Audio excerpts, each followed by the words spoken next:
Let me then ask you, Minister, when Satyam happened, right after that, there was a lot of conversation about are there other hidden Satyams in the larger India Inc. You've spoken about new corporate governance norms in the new companies bill. Why? The question is asked, why should we believe that they will be more empowered, these new regulations, to seek, find and eliminate other fraudulent practices that might exist at this present point in time in India Inc.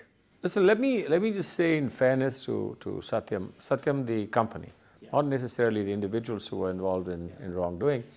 Satyam the company, and I guess even the persons involved in wrongdoing can take some credit for the company because they were involved in the emergence and the growth of the company, is that we recognized and the society recognized Satyam as an outstanding company. And they got corporate governance awards as well. But that's the right. But that so has been pointed out as the great irony, isn't it? But that's the irony. So yes. Not everything was rotten in the state of Denmark, right? Something was, but not everything. And it seems that their desire to be even better than what they were translated that into taking shortcuts, and the shortcuts are what brought their doom. But having said that, the success of the revival attempts and endeavor also are largely effective because of the outstanding support one got from the loyal employees of Satyam, and also the trust and faith that the customers of Satyam had in their ability and the quality of work they did. And I think that's all very important. For us to take entire credit ourselves, I think would be extremely unfair. But there were problems. So how do you spot a problem in a good company? You spot a problem in a bad company, probably easy. But how do you spot the problem in a good company? And that's why we've got this early warning system put in place. It's a lipid profile system. It does a lipid profile on you, and it tells you that your blood pressure is too high. It tells you that your blood count, platelet count is dropping. It tells you that there is something wrong, so that one can step in and counsel you immediately. And if there is something dramatically wrong, actually take the shelter of law and say, well, go after them. One of the processes in that new corporate governance norm seems to be greater accountability.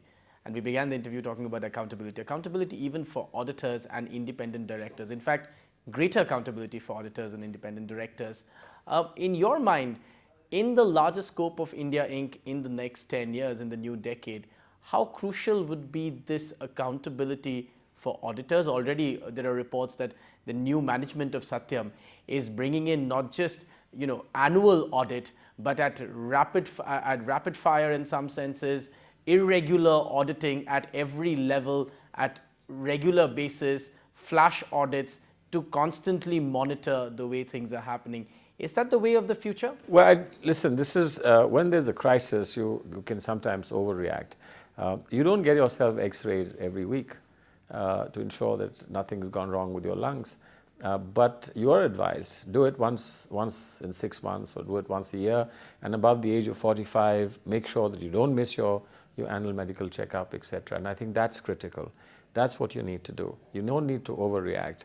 There may be, for a short time, for a short period, a cleansing process, a cleaning up to be done, spring cleaning and so on, for which you might have to do something over and over again. But finally, you have to settle down into a system that is an objective system that allows you to work, which doesn't sort of just do investigations all the time, but also ensures that at appropriate stages there are investigations.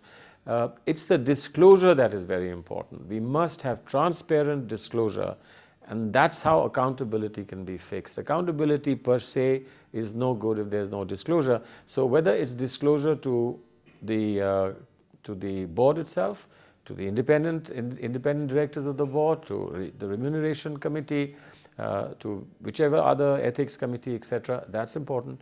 Disclosure to the government, to the people at large, that's important. We also need to have systems like whistleblowers. If somebody wants to disclose but needs protection and cannot go to the normal disclosure procedures, then that person must also have an ability to reach out both within the company and outside the company. And I think all this will become quite nicely oiled structure when the bill gets passed. The other question, which is sort of integrated with my last question, is that, the big question of Satyam was, and even as we saw almost half of PwC's top management move out and go to a new company, the big question was who audits the auditors in India? And how do you ensure that not only is a company in itself as a being audited regularly, but what about auditing the people who are auditing the company? What sort of norms, since you've spoken about this before, especially in terms of independent directors and auditors, what sort of norms will ensure greater accountability there? Well, there are two things about auditors. Now, the peer audit business is already there. The board itself looking at standards is there. The disciplinary committee is there, but obviously there is something still lacking. And I'm given to understand that the council will come back to us within the next couple of weeks, both with their findings on Satyam and Global Trust, and what they can do now or ought to do now, as well as their firm opinion on what to do with surrogate practice. I think the problem is surrogate practice. And to be fair to the Big Four or to anyone else who's in surrogate practice, if you're not going to permit them to practice here and sign balance sheets, why should they take responsibility? To what extent should they take responsibility?